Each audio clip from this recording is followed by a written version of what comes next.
আপনারা শুনুন হযরতের কথাগুলো, কত সুন্দর কথা, স্বাবলম্বী কথা।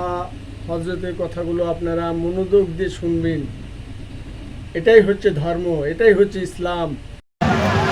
আজ আমাদের মায়েদের কোলে, মুসলমানের ঘরের মায়েদের কোলে দুধ পিতা হুয়া বাচ্চা মায়ের কোলে জন্মের দিন থেকে বাঘ ভালুক জানোয়ারের কথা শুনছে।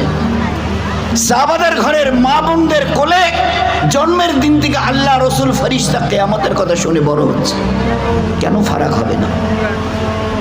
সাহাবাদের ঘরের মায়েরা যখন বাচ্চাকে কোলে তুলে নিত দুধ পান করাবার জন্য, আমাদের ঘরের মা বোনেরা দুধ পান করায়। লক্ষ্য করে দেখবেন, কারোর সঙ্গে কোমর বেঁধে ঝগড়াও করছে, বাচ্চাকে দুধ পান করাচ্ছে।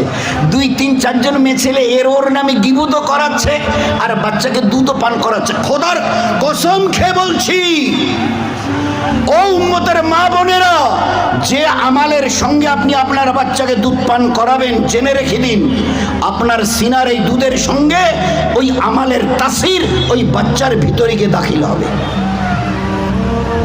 বাচ্চার ভিতরে